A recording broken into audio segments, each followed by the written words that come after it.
அனைவருக்கும் வணக்கம். இன்னைக்கு ஹிந்து நாளிதழில் significant of the next census 2027 census அதை பத்தி நான் ஒரு கட்டுரை எழுதியிருக்கேன். அதோட சாராம்சம் என்னன்றதை நான் தமிழ்ல விளக்கலான்றதுக்கு தான் இந்த வீடியோ. ஸோ சென்சஸ் மக்கள் தொகை கணக்கெடுப்பு 2027 நடக்க போகுது அப்படின்ட்டு மத்திய உள்துறை அமைச்சகம் ஒரு அறிவிப்பு வெளியிட்டு இருக்கு. மார்ச் 1, 2027 அதுதான் ரெஃபரன்ஸ் டேட். அதுதான் குறியீடு நாள். அன்னைக்கு தேதியில தான் கணக்கெடுப்பு நடக்கும். அது 2 பாகமா நடக்கும். ஃபர்ஸ்ட் ஏப்ரல் 2026 ஆரம்பிச்சு ஹவுஸ் லிஸ்டிங் ஃபேஸ்னு ஒன்று நடக்கும். அதுக்கப்புறம் பாப்புலேஷன் என்யூமரேஷன் பிப்ரவரி 2027 மக்களோட கணக்கெடுப்பு நடக்கும். இது 3 காரணங்களுக்காக ரொம்ப ரொம்ப முக்கியத்துவம் வாய்ந்தது. முதல்ல சாதி ரீதியான கணக்கெடுப்பு. இது பல எதிர்கட்சிகள் வேண்டுகோள் விடுத்துட்டே இருந்தாங்க.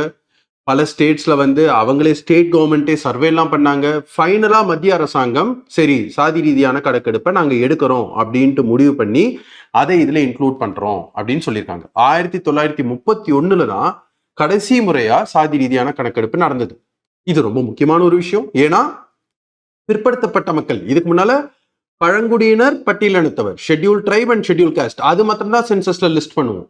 பிற்படுத்தப்பட்டவர்கள்ல யார் யார் எவ்வளவு பின்தங்கி இருக்காங்க, யாருக்கு எவ்வளவு இடஒதுக்கீடு மூலமாக பயனடைஞ்சிருக்காங்க, இந்த விஷயம்லாம் தெரியறதுக்கு அதற்கான டேட்டா, அதற்கான இன்ஃபர்மேஷனே இல்லாம நம்ம டிசிஷன் எடுக்கிறதோட இந்த டேட்டா நம்மளுக்கு இந்த காஸ்ட் சென்சஸ் மூலமா கிடைச்சது அப்படின்னா அது நிச்சயமாக உபயோகப்படும். அதன் காரணமாகவே இது தாமதமாகுது. ஏன்னா அதற்கு தயார்படுத்தணும் எல்லாரையும். அதுக்கு 2 ஆண்டுகள் ஆகும். அதனாலதான் 2027 இது ஆரம்பிக்கிறோன்றதும் ஒரு ரீசன் இது தாமதமாவதற்கு.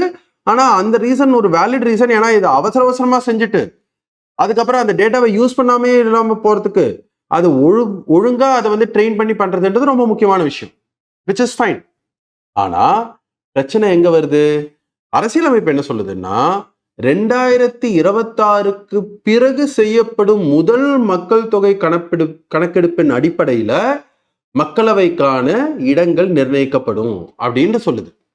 ஸோ இதோட ரெஃபரன்ஸ் டேட் என்ன? மார்ச் 1, 2027. அப்படின்னா இது 2026க்கு அப்புறம் எடுக்கப்படுற முதல் கணக்கெடுப்பு.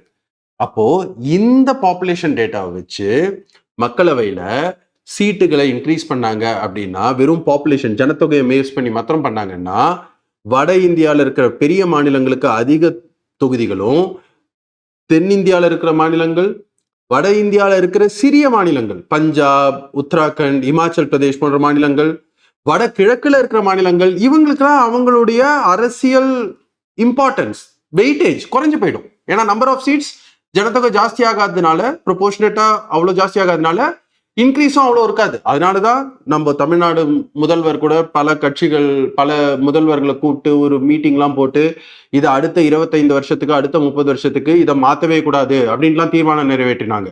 இல்லை நீங்க அதிகப்படுத்துறீங்கன்னா இப்ப என்ன சதவீதம் இருக்கோ ஜனத்தொகையின் அடிப்படையில் இல்லை, இப்போ 543 தமிழகத்துல 39 சீட் இருக்கு அப்படின்னா அது கிட்டத்தட்ட 7.2 விழுக்காடு.